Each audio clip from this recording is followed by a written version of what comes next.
자, 우리 지난 시간에 아브라함의 소명과 가나안 이주 12장 창세기 12장 1절부터 9절까지의 말씀 전반부의 말씀을 드렸는데요. 자, 오늘 이어지는 말씀 9절까지의 말씀을 좀 더 말씀을 성장에 대한 말씀 더 드리고 10절서부터 그 이후의 말씀 전하도록 그렇게 하겠습니다. 우리 앞에서 큰 민족이 되게 하겠다 그랬죠. 하나님께서 아브라함에게 큰 민족이 되겠다. 까돌이라고 하는 그 히브리어가 갖고 있는 의미가 크기나 수요나 중요성에 있어서 탁월함과 존귀함이 큰 것까지 가리키는 굉장히 포괄적인 언어다, 그렇게 말씀을 드렸고요. 큰 민족이 된다는 것은 대단한 축복인데 바로 큰 민족이 되도록 하겠다. 아브라함을 부르셔서 그럴 때 그 의미는, 가장 중요한 핵심 의미는 뭐냐면 성장이라고 하는 겁니다. 그런데 그 성장의 조건이 있었어요. 그죠? 성장의 조건이 지난주에 본 대로 뭐죠? 그게 바로 고향, 친척, 아비 집을 떠나는 것. 그 전제, 그것이 성장을 위한 전제 조건입니다. 그러니까 이것이 의미하는 것은 뭐냐면은 유아적인 상태에서 벗어나서 이제는 어른의 길로 들어서라. 그러니까 고향, 친척, 아버지 집은 뭐냐면 안전지대죠. 그 사람이 살아가는 데 있어서 모든 것이 안전하게 보호받는 일종의 안전지대인데, 성장을 위해서는, 유아적 상태에서 큰 어른이 되기 위해서는 그것에서부터 떠나가야 된다, 그 말씀을 드렸습니다. 자, 그런데 떠나는데 어떻게 떠나느냐? 우리 성경 말씀을 보니까 아브라함이 순종해서 갈 바를 알지 못하고 아무튼 떠났단 말이에요. 떠났는데 가만 보니까 혼자 떠난 게 아니죠. 아내를 데리고 조카를 데리고 그 다음에 하란에서 얻게 된 재물을 가지고 또 그 수하의 종들을 데리고 만반의 준비를 하면서 떠나요. 원래 하나님이 떠나라고 하실 때 순례길에 오르는 사람들은 어떻게 떠납니까? 버리고 떠나죠. 내놓고 떠나요. 지난주에 산티아고 얘기 말씀드렸죠. 산티아고 그 순례길을 가면서 우리는 하나님의 부르심 앞에 떠남에 대한 이야기를 드렸습니다. 떠난다라고 하는 것에는 항상 따라붙는 게 있어요. 떠남 속에는 뭐가 있어야 되느냐? 비움이 있어야 돼요. 그죠? 모든 걸 다 끌어안고 갈 수는 없어요. 비움이 따라 수반되게 돼 있는데, 아브라함은 보니까 부르심에 대해서 응해서 떠나기는 하는데 비우는 게 아니라 다 챙겨 갖고 가더라. 그 이유가 뭘까? 불안한 거죠. 그가 하나님의 부르심 앞에 순종하기는 했지만 그의 자아는, 아브라함의 자아는 강하다, 약하다? 예? 약하다. 약한 존재였다. 그런데 하나님께서는 부르셔서 그가 응하고 그 자신의 그 연약함 때문에 다 챙기고 떠나는 것에 대해서 하나님은 허용하시죠. 그러니까 하나님은 어떤 하나님이시냐면은 우리가 하나님의 부르심 앞에 응할 때 내가 지금 처해 있는 어떤 상황, 나의 어떤 연약함, 이런 것들을 인정해 주시는 하나님이다. 그러니까 성경에서 말씀하실 때, 특별히 이제 복음서나 이럴 때 예수님께서 말씀하시는 거가 우리가 감당할 수 없는 말씀을 하시는 게 아니라 우리들에게 뭔가 주문을 하실 때, 요청을 하시고 명령을 하시고 그럴 때는 감당할 수 있고 할 수 있기 때문에 주시는 말씀이라는 걸 우리가 알아야 돼요. 그러니까 아브라함 같은 경우에는 지금 뭐냐면은 뭔가 그가의 연약함이 있는 겁니다. 그런데 하나님은 그것을 용납하시죠. 인정을 해 주십니다. 자, 그런데 그 길은 뭐냐? 이 떠남이라고 하는 것에는 항상 뭐가 수반이 되느냐? 집 떠나면 뭐다? 고생이다. 무슨 고생? X 고생이다. 이런 얘기를 합니다.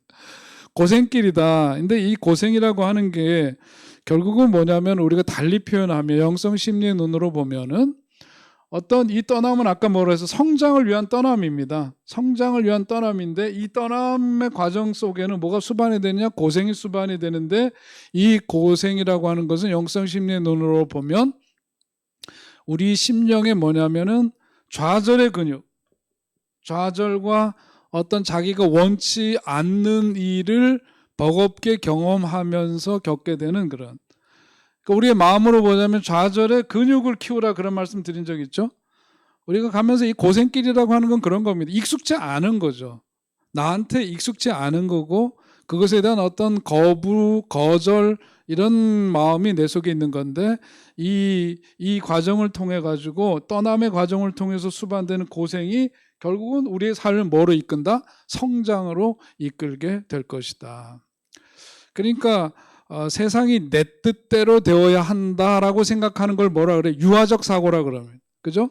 전능감에 대한 공부하셨죠. 앞에서 우리가 유아기 때 갖고 있는 아이들의 심리에서는 전능감이 있어요. 전능감. 왜냐하면 자기가 똥 싸도 뭐 먹고 싶어도 뭐 말을 하는 건 아니지 울면은 다 해주잖아.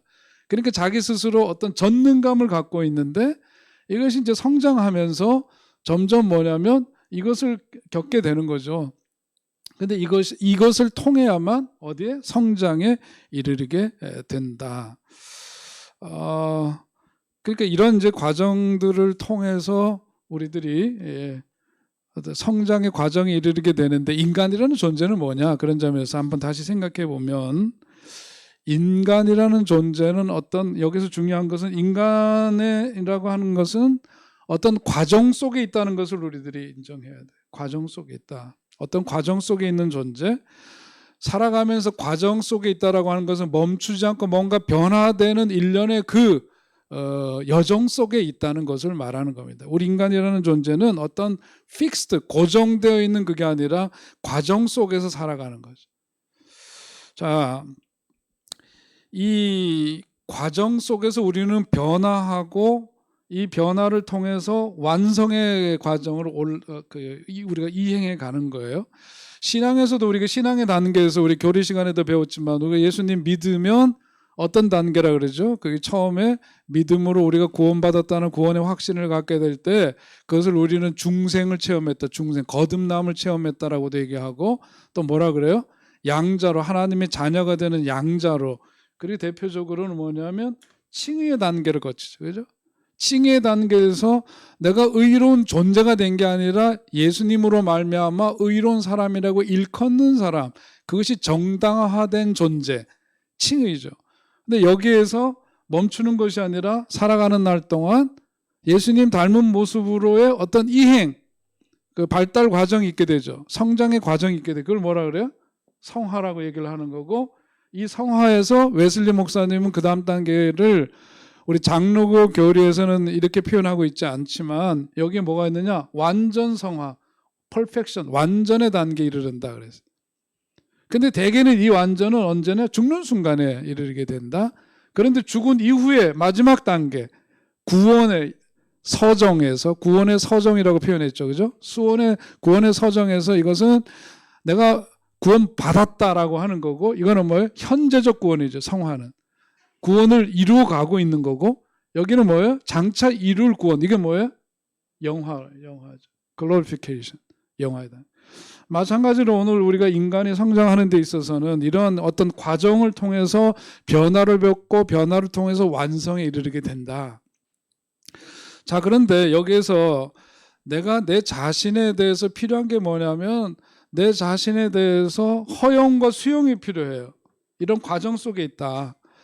그러니까 내가 나 자신에 대해서 분노하고 이렇게 화가 나 있는 그것은 뭐냐면은 나라는 존재를 의식할 때, 나라는 존재를 내가 대할 때 나는 뭐냐면 아까 뭐라 그랬어요? 중요한 건 프로세스.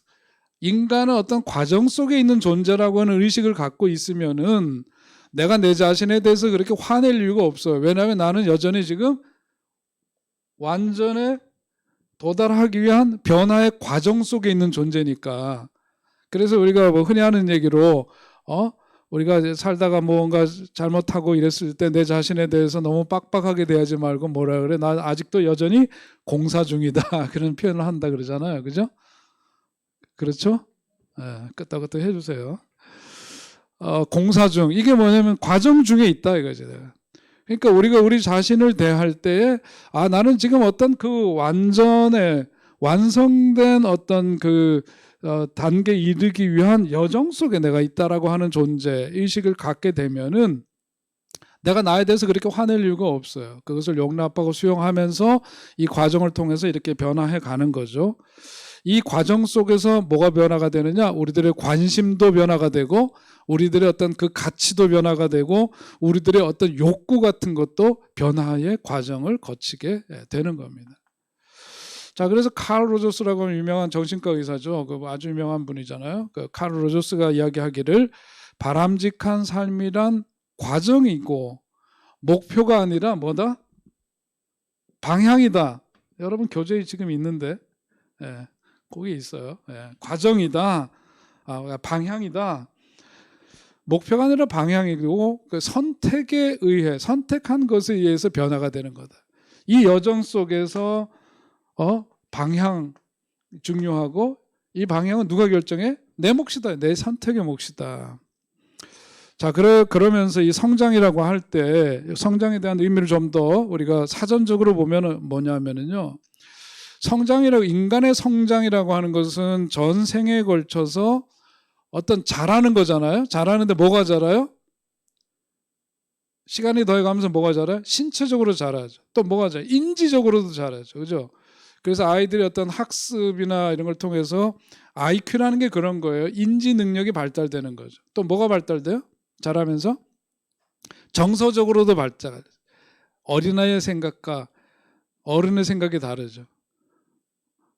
그랬을 때 차일드시한 거와 어른의 생각은 다른 거죠. 유치한 어린아이 단계에서 이렇게 신체적, 정서적 이런 변화들이 그 속에서 있게 되고 또 뭐가 성장하게 되죠? 뭐가 자라야 되느냐 하면은 사회적으로도 자라야 돼. 사회적인 관계. 자, 모든 측면에서 어떤 변화가 있어야 되느냐? 양적인, 질적인 변화가 있어야 된다. 자, 그런데 우리가 보통 성장이라고 했을 때는 어떤 양적 변화를 주로 얘기를 하고 성숙이라고 얘기했을 때는 뭘 얘기해? 질적인 변화를 우리가 이야기를 주로 합니다.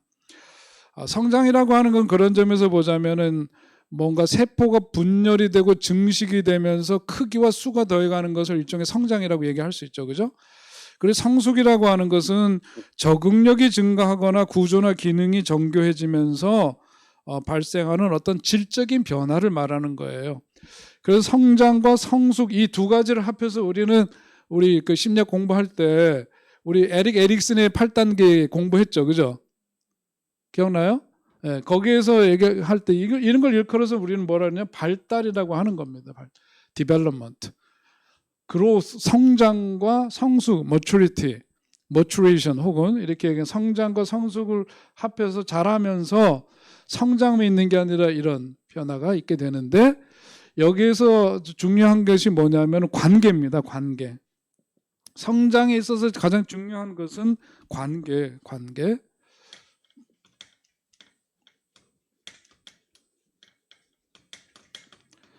자, 거기 정의를 내렸죠. 성장이란 뭐라고 되어 있어요? 친밀한 관계를 강화, 풍요롭게 하는 것이다. 그러니까 인간 성장이라고 하는 것은 관계를 강화하고 그것을 풍요롭게 하는 거다. 그게 성장이라고 얘기를 해요. 그러니까 누군가 우울해요, 불안해요, 입에 달고 다녀도 옆에 주변에 친구가 많으면은 다른 사람들을 만나러 다닐 수 있고 만날 대상이 있는 사람들은 그거는 심리적으로 건강한 사람이에요. 그러니까 뭐 그런 상태에 놓여 있다 하더라도 우울감이라든지 저도 우울감이 있을까 없을까요? 목사인데 내가 그래도 없다고 말할 수 없죠. 상황에 따라서 우리는 이런 게 있어요, 사실. 저도 스스로 이렇게 점검해 볼 때가 있거든요. 내가 지금 이 우울 게이지가 지금 이거 좀 그렇다 이럴 때가 있습니다, 사실. 근데 우리가 그런데 뭐냐면은 건강한 이런 파도 타기를 할 수는 있지만 기본적으로 건강한 사람은 뭐냐면 관계 형성이 그 사람이 어떻게 맺고 살아가는 이게 이제 중요한 부분이라는 거죠. 그래서 그 사람이 어떤 영적인 수준을 가늠할 때도 들여다보는 게 뭐냐면 관계입니다. 자, 마틴 셀리그만이라는 분이 있죠. 그 심리학자인데 마음의 건강한 유형에 대해서 몇 가지 얘기를 하는데요. 여러분 그 교재는 몇 가지만 이렇게 옮겼습니다만은 기본적으로 건강한 마음을 소유하고 있는 사람은 뭐냐? 비교적 쉽게 사람들과 친해지는 사람입니다.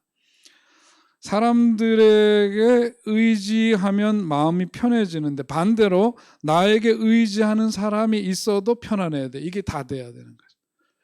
제가 그런 얘기 자주 하죠. 좋은 리더는 밥 잘 사주고 잘 얻어먹을 줄도 알아야 되는데 남에게 사주는 건 편안해하지만 얻어먹는 건 너무 힘들어요. 근데 얌체처럼 맨날 얻어먹기만 하고 돈 안 내. 그래도 이게 안 돼. 이런 게 이제 잘 균형이 이렇게 있는 게 중요하죠. 마음의 건강한 유형도 마찬가지입니다. 버림받을 것에 대해서 별로 걱정하지 않는 사람, 또 나와 친해지려는 사람에 대해서 별로 걱정하지 않는 사람, 또 부모를 유능하고 따뜻하고 애정이 넘치는 사람으로 기억하는 사람, 또 자존감이 높고 다른 사람에게 사랑을 받는 사람, 또 사람에게 의지하는 마음과 독립적인 그런 마음 사이의 어떤 균형, 이것을 잘 잡으려고 애쓰는 사람, 이 사람 건강한 사람입니다. 우리의 인성이라고 하는 것이 제가 이건 뭐 아무리 강조해도 지나침이 없다 그래서 뭐 셀 수 없이까지는 아니지만 굉장히 많이 말씀드렸잖아요. 우리 어렸을 때 우리 인격 형성이라고 하는 거가 우리 한 사람의 인격을 이렇게 표시한다, 이런 직육면체를 표시한다 그러면 이 나라는 존재, 오늘의 명집사님 몇 살 금년에? 32살? 32살. 32살이라고 보고 32세까지의 삶이라고 하는 것은 뭐다? 나와 너와의 관계 속에서의 시간이죠.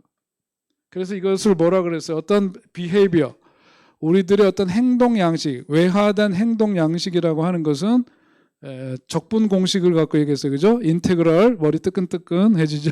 인테그럴 fx dx. 이게 이제 적분 공식 아니에요?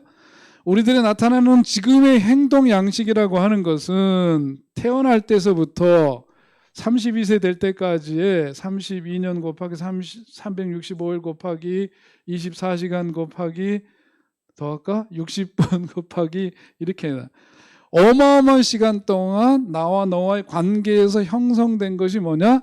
오늘의 나, 그리고 그 속에서 형성된 거를 일컬어서 우리는 인성이라고 얘기해요. 성격이죠. 그죠? 그것이 형성된 거예요. 그래서 인테그럴 제로에서부터 32 곱하기 여기 이거, 여기에다가 나 곱하기 너, 이게 적분 공식 그대로예요. 이거 적분이라는 게 쌓는 거잖아요. 그죠? 미분은 뭐예요? 해체시키는 거죠. 쪼개는 거고, 적분은 쌓는 거고.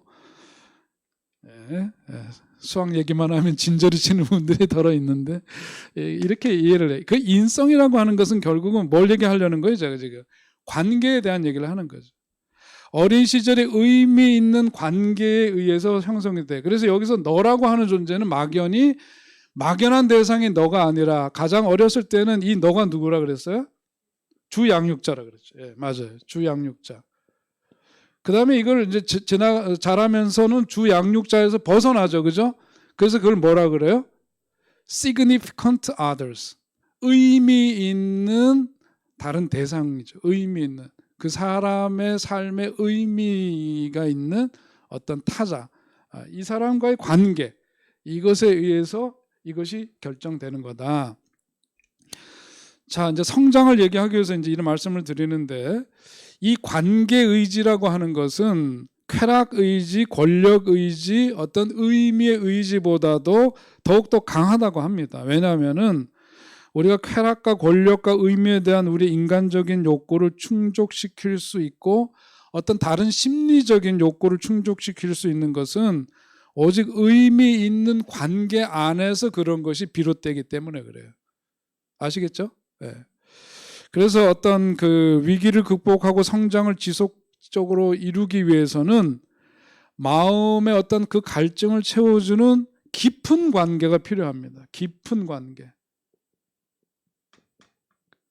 그냥 우리들이 만남은 뭐 수도 없이 많지만 의미 있는 만남, 의미 있는 관계, 그리고 더 나아가서는 깊은 의미가 있는 그런 관계.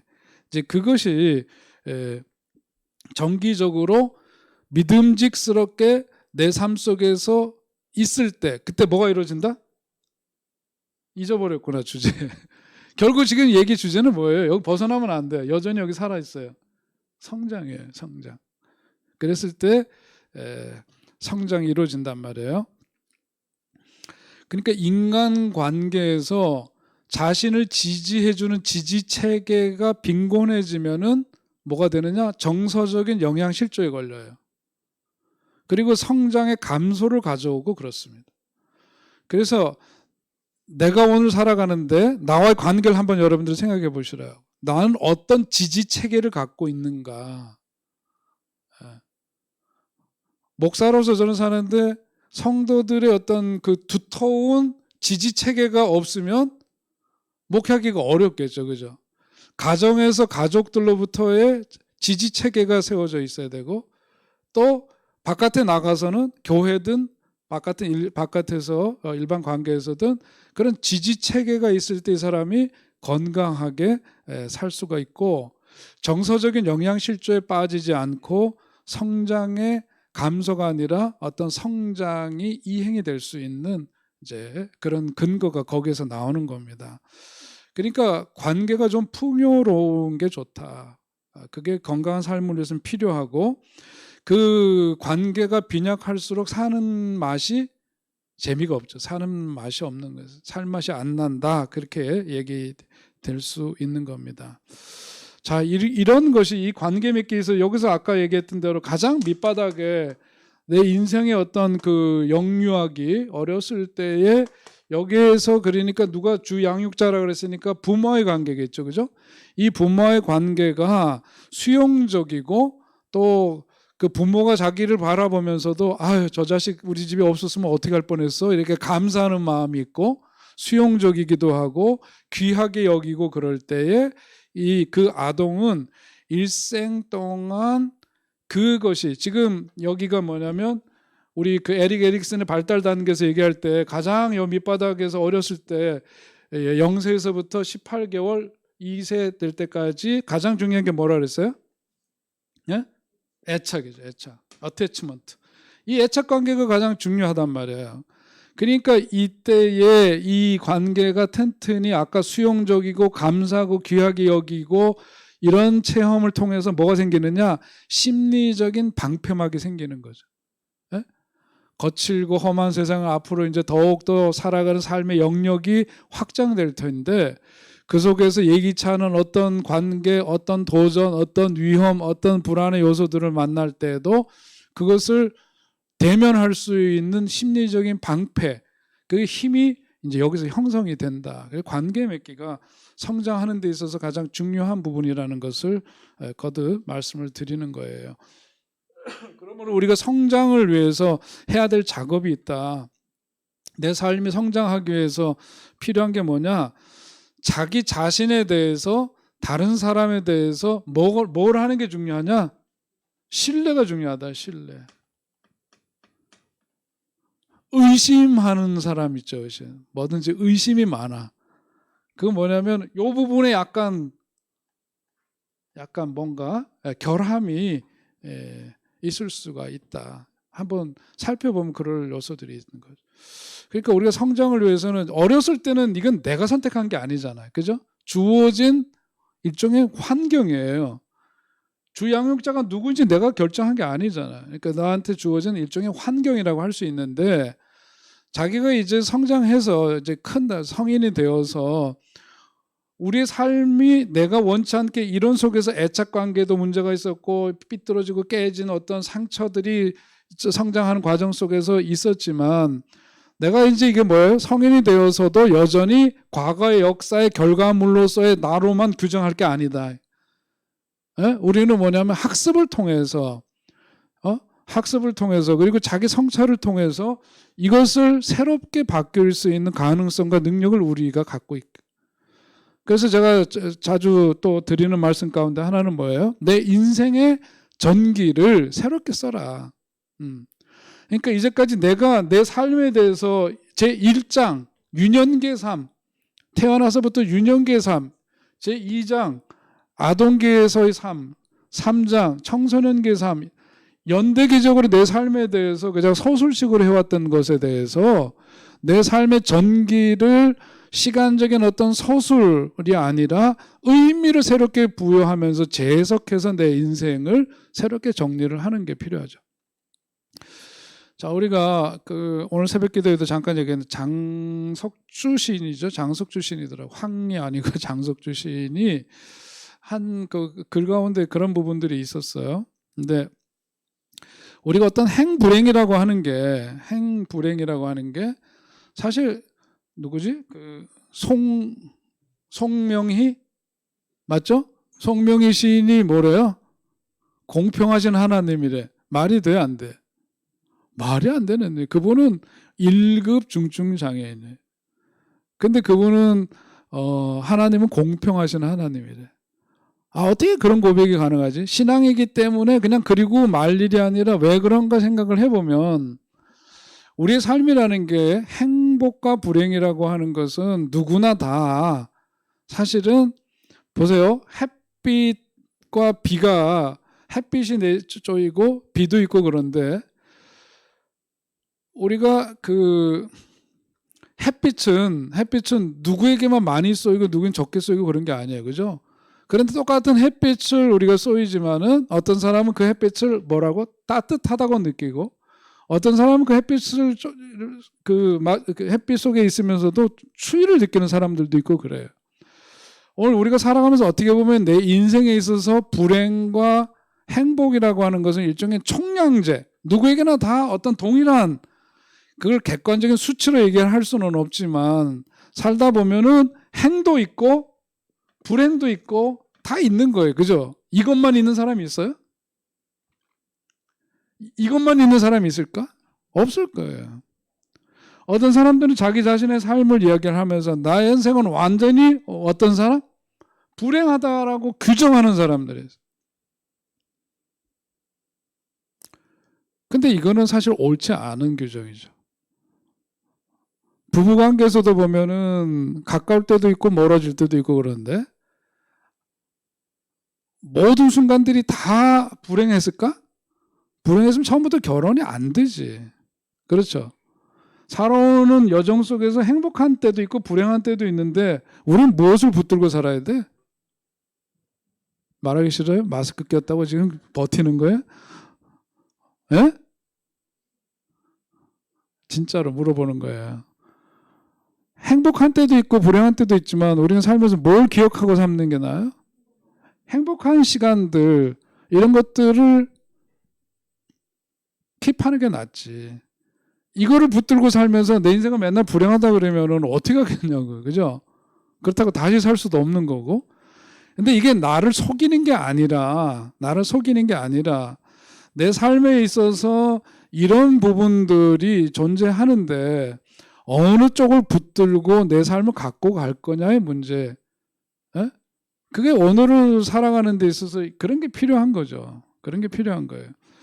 이런 것이 가능하려면은 이 속에서 뭐가 이루어져냐? 자기 삶의 성장이 이루어져야 되고 이 성장이 이루어지기 위해서는 뭐냐면은 관계가 중요한 거고 이런 성장 속에는 뭐냐면 주변에서 혼자만 자의식으로 판단하는 게 아니죠. 이런 삶의 여정 속에서 갖고 있는 때로는 이럴 때 이런 것을 함께 나누는 관계가 그 지지체계가 두터울 때 이럴 때도 이것을 다르게 볼 수 있는 눈을 열어주고 힘을 붙어줄 수 있는 뭐가? 관계가 필요하고 이것에 대해서도 혼자만의 행복이 아니라 이것을 함께 기뻐해 줄 수 있는 뭐가? 관계가 필요한 거고 이런 거거든요. 이런 게 그래서 우리가 내 자신에 대해서 그리고 다른 사람에 대해서 어떤 게 필요하냐 아까 얘기로 다시 돌아가면 신뢰하는 것을 학습해야 된단 말이에요. 그러니까 이 과거에 주어졌던 이 환경의 결과로서의 나를 자꾸 객관적으로 규정하지 말고 내 인생을 새롭게 재해석함으로 인해서 어떻게 되느냐 성장하는 삶으로의 뭐가 선택을 그건 나의 몫이니까 그렇게 이행을 해 나가도록 해야 한다. 성장을 위해서 그게 필요하단 말이에요. 그래서 나 자신에 대해서도 어떻게 되는 자기 수용, 예? 자기가 자기 자신을 수용해 주는 거, accept 해 주는 거죠. 또 뭐예요? 자기 신뢰, 자기에 대해서도 너무 불안해하지 말라고 내가 내 자신에 대해서 응? 자기 신뢰가 필요하고 또 뭐가 필요해? 자기 존중이 필요해요. 이게 다 성장을 위해서 필요한 일종의 자기 작업입니다. 정상적인 어떤 발달적인 문제를 다루고 갈등을 해결할 수 있는 대안적인 방법을 찾는다든지 자기 방향성이나 자율성이나 자신과 타인에 대한 책임 등을 증가시킨다든지 이런 것들이 성장을 위한 일종의 작업들이에요. 어떤 행동을 변화시키기 위해서는 어떻게 되죠? 구체적으로 계획을 세워야 되고 그 계획에 마음과 어떤 정성을 쏟아야 돼. 전념해야 돼. 그래야만 성장이 이루어지는 거죠.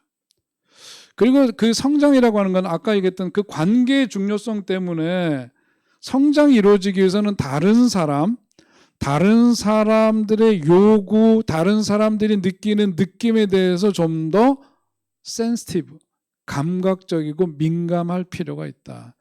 그렇다고 해서 그것이 항상 앞서거나 그것이 나 자신을 이렇게 억압하는 것으로 가서는 안 되겠죠. 그러나 다른 사람들의 느낌 이런 거 개무시하고 사는 거 그런 거가 아니라 성장이 이루어지기 위해서는 타자에 대한 관심이나 어떤 그들이 갖고 있는 욕구, 느낌 이런 것에 대해서도 민감할 필요가 있다는 거죠. 타인의 기도의 충족에서 벗어나야 합니다. 그러니까 내 자신의 삶, 우리 앞에서도 그래. 나는 누구로 살아야 된다 그랬어요? 나는 누구로? 나로 살아야 된다 그랬죠. 네? 앞에서 얘기해서. 나는 나로 살아야 된다. 그러니까 다른 사람의 기대 충족을 위해서 내 삶을 투자하고 살아가는 게 아니라 나를 위해서 살아가야 돼. 그래서 누구죠? 어거스틴이 하나님 우리를 사랑하시는데 세상에서 나 하나밖에 없는 것처럼 사랑하신다는 이야기 여러 번 드렸던 것 같은데요. 자, 이런 거가 영적 성장을 위해서 필요한 작업들입니다. 영성적인 성장 이것도 마찬가지로 앞에서 말했던 보편적인 성장과 더불어서 영성적인 어떤 그 성장도 우리 삶에 있어서 대단히 중요한데 영성적이니까 영적인 성장이죠. 영적인 성장은 우리라는 인간이라는 존재 자체가 왜 이게 필요하냐면은 인간이라는 존재 자체가 영적인 존재입니다. 동의하시나요? 예? 예. 인간이라는 존재 자체가 영적인 존재예요. 일종의 소위 영물입니다. 영물이에요. 스피릿, 어떤 영을 갖고 있는 그런 존재이기 때문에 우리 자신의 어떤 성장을 위해서 우리가 보세요. 어렸을 때에 아들이 누구를 닮아요? 아빠와 함께 하면서 같이 성장해 가는 거죠. 아빠의 모습을 닮아가면서. 저는 어렸을 때 우리 아버지 거울 놓고 이렇게 면도 거품 내가지고 면도 하는데 나는 저거 언제 한번 해보나. 그리고 그거 몰래 갖고 했더니 그거 나한테는 소용도 없는 일이더라고. 별거 아니 자꾸 따라가면서 이렇게 돼요. 마찬가지로 우리 인간은 영적인 존재이기 때문에 큰 거대한 영적인 존재와의 만남이 있어야 그 속에서 뭐가 돼? 영적인 성장이 이루어져요. 영적인 성장은 그렇게 이루어져요. 그래서 오늘 새벽에도 그 예배에 대한 강조를 하면서 예배를 드리러 오는 것은 우리가 하나님의 은혜로 말미암아 예배 자리로 올 수 있는 건데 예배 자리에 와서는 가장 중요한 게 뭐라 그랬어요? 하나님과의 뭐가? 3시간 전이니까 안 되는구나 이게 4시간 전인 만남이죠. 예수님 주님을 만나지. 예배 드린다는 것은 뭐냐면 하나님과의 만남을 위해서 오는 거고 만남이 이루어져야 돼요. 자, 영성적인 성장, 영적인 성장이라고 하는 것은 어떤 거대한 영성적인 실체와 관계를 맺을 때에 비로소 그 속에서 어떤 그 성장이 있고 자라게 됩니다. 이런 실체와 점점 친밀해지는 경험들이 필요한 거죠. 친밀함. 아버지하고 아들이, 엄마하고 딸이 혹은 부모와 자식이 친해야 되죠. 부자 유친이라는 말이 그래서 있는 거예요. 친해야 건강한 성장이 이루어져요. 그러니까 이런 것들이 오늘 우리의 어떤 영적인 성장이라고 하는 것은 바로 영적인 거대한 실체 누구예요? 그분이? 하나님이시죠. 우리 주님이세요. 주님과의 어떤 그 만남, 친밀함 그 속에서 경험하게 되는 어떤 그 경험들 이런 것들이 우리를 자라게 한단 말이에요. 영성적인 성장은 그런 겁니다. 그래서 근본적인 소외라고 하는 것은 뭐냐면 이런 거대한 영적인 실체라고 표현할 수 있는 하나님과의 조우, 그 만남이 없을 때, 거기서 벗어나 살할 때, 그것을 뭐라 그래요? 근원적 소외라고 얘기를 하는 거예요. 근원적 소외라고 하는 것은 바로 그걸 얘기하는 겁니다. 자, 그러면서 이제 시드니 조라드라고 하는 분인데, 이거 오래전 심리학자입니다. 근데 인간 성장의 단계 세 가지를 얘기하는데, 뭐 간단하게 정리하면 이런 거예요. 첫째 뭐냐면 어떤 그 인간 성장이 이루어지기 위해서는 가장 먼저 필요한 것이 뭐냐면 변화를 인정해야 된다는 거죠. 변화 인정. 변화 뭐예요? 노력하면 달라질 수 있다는 걸 스스로 나도 달라질 수 있다라고 하는 거. 변화에 대해서 스스로가 받아들이고 인정해야 변화가 이루어질 수 있다 그겁니다. 그러니까 우리는 안 된다 이렇게 미리 전제를 하면 그 속에서 성장이 이루어질 수가 없다. 그러니까 내 삶도 변화될 수 있다. 예수님이 우리들에게 뭐라고까지 말씀하셨냐면 죽음의 권세 앞에서 우리 모두 인간이 다 쫄죠. 다 겁먹어요. 왜냐하면 죽음은 경험될 수가 없어요. 그냥 경험을 전달할 수가 없어. 그죠? 지난주 우리 목회수상에 제가 죽음에 대한 얘기하면서 김훈의 그 글을 약간 잠깐 인용하면서 그분이 했던 표현 참 마음에 와닿는 게 말길이 끊어지더라. 죽음이라고 하는 것은 말길이 끊어지고 죽은 자는 다시금 산 자에게 그 경험을 나눠줄 수가 없는 그런 것인데, 그런데 오늘 이제 살아가면서 예수님 뭐라 그러시냐면 내가 살았으니 죽음의 권세 있고 살았으니 너희도 뭐라 그랬어요? 아이 마스크 꼈다고 그러시나 왜 그래? 너희도 살리라 그랬잖아요. 너희도 맞아요? 네. 그렇게 말씀하셨어요. 성경에 있어요. 내가 살았으니 너희도 살리라 말씀하셨다고. 그러니까 우리가 이 변화라고 하는 거를 뭐냐면 예수님이 우리들에게 말씀하실 때는 그런 기대가 있고 그럴 수 있기 때문에 주신 말씀인데, 우리도 우리 스스로에게 뭐냐면은 달라질 수 있다, 변화할 수 있다라고 하는 것을 스스로 뭐하라? 인정하라 이거예요. 인정하라. 변화가 없는 이유는 뭐냐면 인정하지 않기 때문이고, 거기에 따라서 뭘 하지 않느냐? 투자를 하지 않기 때문에 변화가 이루어지지 않는 거다. 그러니까 내면적으로 바뀌어야 된다고 인정하고 그렇게 해서 투자를 하고 그랬을 때 변화가 되고 그 속에서 뭐가 성장이 이루어지게 된다 그거예요. 자, 성장이라고 하는 것은 어떤 모습일까요? 성장하는 그거는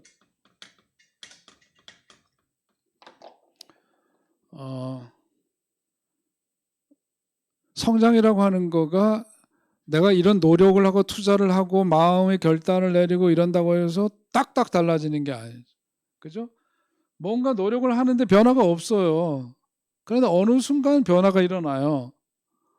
그러면서 이것이 서서히 이렇게 나선형처럼 변화라고 하는 것은 이렇게 올라가는 거예요. 이런 변화가 처음에는 미미해 이렇게 가는 듯해서 안 느껴져요. 그랬을 때 우리가 여기서 중단하면 뭐가 되죠? 퇴행이라 그래요, 그걸. 예? 변화의 시작은 했지만 이 속에서 하다가 중단하면 퇴행이 이루어집니다. 그냥 멈추고 말죠. 멈추는 것에서 끝나는 게 아니라 되돌아가는 거예요. 퇴행이 이루어질 수 있어요. 그런데 우리가 가만 생각해 보면은 물도 언제 끓어요? 물이 언제 끓어요? 뭐 어디에 이르렀을 때? 좀 어렵게 얘기하면 비등점에 이르렀을 때. 맞아요? 네, 비등점에 이르렀을 때. 이걸 뭐라 그러나 티핑 포인트라 그러죠. 티핑 포인트라는 책도 있잖아요. 우리 삶에 있어서 어떤 티핑 포인트, 뭔가 변화가 없는 듯하지만 물이 100도가 되었을 때 끓는 것처럼 어느 정도 지속적인 노력이 있다가 어느 정도 이르렀을 때 점핑한다는 거죠.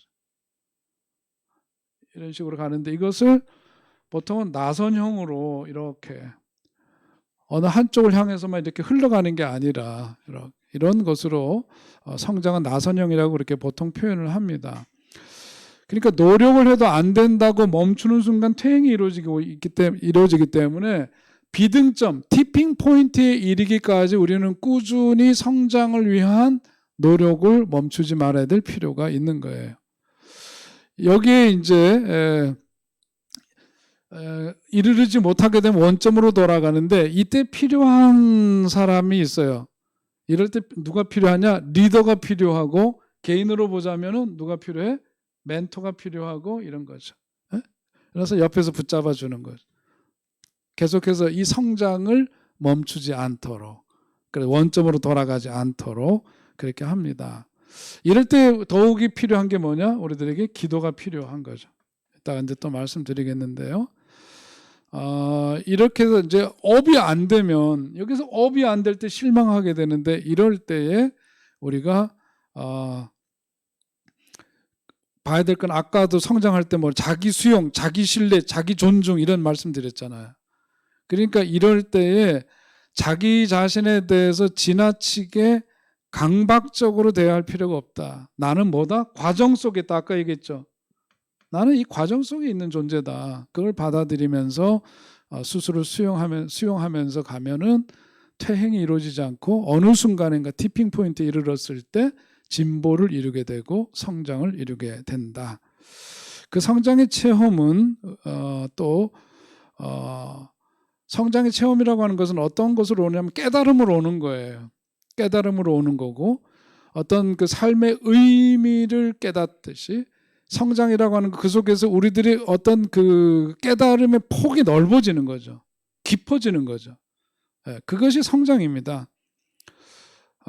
그런 성장이 이루어질 때에 우리 속에는 뭐냐면 내적인 뭐가 생겨요? 에너지가 생겨요. 내적인 에너지가 생겨서 그것이 이제 더욱더 확장된 삶으로 이렇게 나아갈 수 있도록 그 내부적인 힘이 그 속에서 나오게 되어 있습니다. 성장의 법칙이라고 할 수 있는데, 떠나라 그랬을 때 하나님이 아브라함에게 그렇게 얘기하셨을 때에 떠납니다. 그런데 이런 이제 여정 속에서 아까 말씀드린 것처럼 그 과정이 쉽지는 않아요. 그런데 그곳에서 만나게 되는 위기, 그 위기가 뭐래요? 위험과 또한 한편으로 위기는 위험과 더불어 뭐래요? 기회다 그러죠. 그래서 위기라고 하는 거죠. 그것이 성장의 기회가 될 수 있다. 그래서 아브라함에게 유아적 사고에서 큰 민족의 어른, 열방을 향한 큰 어른 되라고 떠나도록 하나님이 말씀하신 거다 하는 말씀입니다. 자, 그러면서 이 성장이 이루어지려면요, 어떤 부분이 필요하냐면 내적 가난이 필요해요. 여러분, 배가 오늘 너무 맛있어. 점심 오늘 점심 냉면 약속이 있거든요. 누가하고 다른 적당히 먹어야 되는데 너무 포만감 있게 먹었어. 기분 좋아요, 안 좋아요? 기분 안 좋. 기분 좋다 그런 사람 있으면 좀 위험해요. 우리가 지나치게 포만감에 이렇게 포만감을 느끼게 되면은 기분이 별로 안 좋습니다. 마찬가지로 내적 가난이라고 하는 것은 뭐냐면, 우리가 포만감이 있을 때 영적으로도 그것이 이렇게 힘이 그 속에서 나오질 않아요. 영적인 에너지가 그 속에서 나오지가 않고, 일단 포만감에 젖어 있으면 어떻죠? 졸립습니다. 눈에 빛을 잃게 돼 있어요, 그거는. 근데 내적 가난이라고 하는 거는 우리가 심령이 가난한 자는 복이 있다 그럴 때 말씀이죠. 이 내적 가난이라고 하는 건 뭐예요? 내 욕망과 어떤 세상적인 이런 것으로 차 있는 그게 아니라 내적 결핍된 상태는 간절히 그분에 대한 어떤 사모함, 그 뭐라 그랬어요? 제가 좋아하는 표현으로 헐떡거리는 마음, 그렇게 표현했죠. 기억나시나요? 참 대답 되게 하네 보면. 헐떡거리는 마음, 가난한 마음. 그 하나님이 채워주시지 않으면 안 되는 그런 결핍의 상태. 그 속에서 뭐가 이루어지느냐? 그 속에서 성장이 이루어진다. 그 속에서. 오히려 내가 지금 갖고 있는 어떤 그런 조건적인 거나 이런 속에서 그냥 모든 게 다 채워져 있을 때 그런 게 아니에요. 여러분 한번 교회도 생각해 보세요. 교회도 이거 우리 건축하고 나서 오는 부담들 뭐해서 뭔가 바짝 긴장하고 있을 때 뭔가 우리도 열심히 해보려고 그러죠. 그죠? 더 기도해야 되고 뭔가 헌금을 드려도 더 정성을 들여서 하려고 그래요. 이런 게 되죠.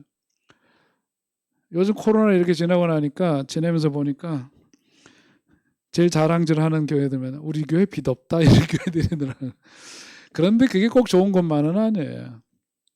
그래서 우리는 그러죠. 우리는 이 와중에 성교비 제일 많이 쓰는 교회야. 까불지 마 이렇게 얘기를 해요. 의미를 어떻게 부여하느냐의 문제인 거고 우리가 그것을 위해서 좀 더 그 긴장되지 않으면 이런 상황들이 뭐냐면 이거예요. 그런데 이 내적 가난의 상태는 결국은 뭘 이끌어 도달하게 하느냐? 성장에 도달하게 한다. 그분의 도우심을 구하게 되고 성장에 이르게 된다. 불안이나 불편함, 불안정한 것들 이런 것들을 우리는 다 기피하고 이렇게 우리들 삶에서 멀리 갔으면 좋겠다라고 생각하는 것들이지만 사실은 뭐냐면 우리 삶의 어떤 불편함, 약간의 불안한 마음, 불안정한 현실들 이런 것들이 우리 삶에서 아예 떠나갈 수가 없는 것들이거든요. 근데 이런 것들이 오히려 우리의 삶을 계속해서 뭐하게 하느냐? 성장하게 하는 요소들이다. 우리가 그런 인식을 가져야 합니다. 여러분 태어날 때서부터 우리는 불안한 존재예요. 왜냐하면 엄마 뱃속에 있을 때는 모든 것이 아까 전능감 여기 썼죠. 태어나서도 이제 그 영아기 때나 이럴 때는 전능감에 있어요. 엄마 뱃속은 가장 완전한 자기 삶의 장치가 되어 있는 곳입니다. 그죠? 그냥 가만히 있어도 공급이 되는 거고 그냥 싸는 거고 그냥 모든 것들이 다 완벽하게 구비되어져 있는 그런 곳이잖아요. 그런데 엄마 뱃속에서부터 나오자마자 아이들이 빵 우는 거는 물론 이제 물속에서 있다가 공기 호흡을 하기 위해서 하는 어떤 물리적인 것으로도 볼 수 있지만은 이제는 뭐냐면 아이고 고생문이 열렸구나 이런 것일 수 있단 말이에요. 태어나면서부터 우리는 다 어떤 불안함과 불안정한 환경과 이런 것 속에 살아가게 돼 있어요. 그러니까 이런 것에서부터 자꾸 기피하고 회피하고 이것에 대해서 불평하고 그래서 나는 왜 불행할까 이런 게 아니라 이것이 삶의 기본적인 전제로구나 하는 것을 인정하면서 그 속에서 우리 성장을 꽤 나가는 거죠. 그런 게 필요한 겁니다. 자, 그런데 이제 그 다음에 아브라함의 이야기 10장서부터 20장으로 넘어가는 이야기인데 오늘 시간이 애매해서 성경 본문은 다음에 읽고 거기 여러분 아시는 대로 내용 분해가 돼 있죠. 그죠? 거기 그 뒷장에 있습니다. 거기에 보면은 아브라함이 애굽으로 이주했습니다. 거기 이제 이번에 그 5자들이 열어줄 구절에 나와 있죠. 아브라함이 자신의 아내 사라를 누이라고 속인 이야기 11절부터 16절까지. 그 다음에 17절서부터 20절까지는 여호와의 보호로 아브라함이 위기에서 벗어나는 이야기. 이런 이야기가 이제 그 다음에 나옵니다. 길을 떠났습니다. 길을 떠났는데 이제 그 다음에 아브라함의 행로가 어디까지 가게 되느냐면 애굽으로 이주를 하게 되었다는 거죠. 그리고 거기에서 기근을 피해서 애굽으로 내려갔는데 거기서 모든 게 불안하니까 자기 아내를 누구라고? 누이라고 속입니다. 속이는 이야기가 나오죠. 애굽인들을 두려워해서 자신의 아내를 누이라고 속이고 아브라함이 애굽에 이르니까 애굽인들이 사라의 아름다움을 보고 애굽왕 바로가 사라를 궁으로 취하여 드리는 일이 벌어집니다. 그러면서 바로가 누이라 그러니까 잘하면 어떻게 돼요? 매분지 매젠가 이렇게 될 관계니까 거기에다가 후대에서 많은 재물을 주는데 거기에 이제 하나님이 개입하시죠.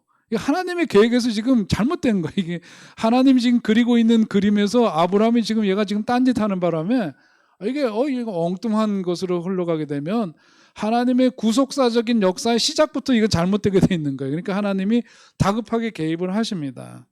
그래가지고 아브라함에 대해서도 질책을 하시지만 바로와 그 집에 큰 재앙을 내리셔서 그런 일이 진행되는 것을 멈추게 하시죠. 아브라함을 통해서 자식을 낳고 그것을 통해서 열방을 향한 하나님의 그 축복의 역사가 이어지도록 해야 되는데 그게 잘못되게 생겼으니까 이렇게 조치를 하는데 자 여기서 이슈가 되는 건 뭐냐면은 아브라함이 사라를 데리고 애굽으로 내려갔고 그렇게 속이는 그런 것은 뭐냐면 뭐 때문에 뭐가 없어서 그렇다? 믿음의 문제라는 거죠. 이건 바로 믿음의 문제다. 여러분 믿음의 대상이 누구예요? 예? 마스크 쓰니까 진짜 안 들린다. 예, 믿음의 대상은 하나님이세요. 믿음의 대상. 하나님이신데, 자, 내가 나를 더 신뢰해. 나를 더 믿어. 그러면 믿음이 돼, 안 돼? 믿음이 안 되는 거예요. 믿음이라고 하는 것은 나보다 누구를? 하나님을 더욱더 신뢰하는 것이에요. 자기 자신의 의지를 믿으면 믿음이 없는 거고, 그래서 우리가 소위 말해서 잔머리를 굴리는 거, 잔머리를 굴린다는 것은 다시 말해서 믿음이 있다 없다? 믿음이 없다는 얘기예요. 잔머리를 굴린다는 것은 자기를 믿는 거예요. 자기 잔꾀를 믿고 자기 머리를 믿는 거죠. 믿음이 없는 겁니다. 그러니까 좋지도 않은 머리 자꾸 굴리면 안 되고, 누구를 믿으라? 하나님을 믿으라.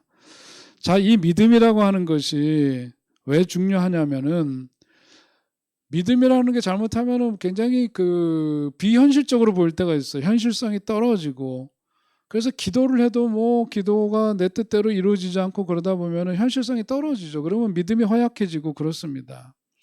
근데 왜 믿음이 중요하냐면, 믿음이라고 하는 것이 사람들의 삶에 의미를 부여해주는 역할을 해요.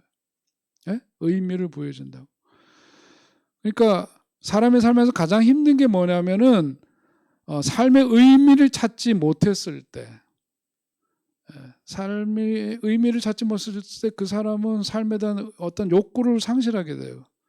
그리고 그게 극단화되면은 잘못된 선택을 하고 그렇습니다.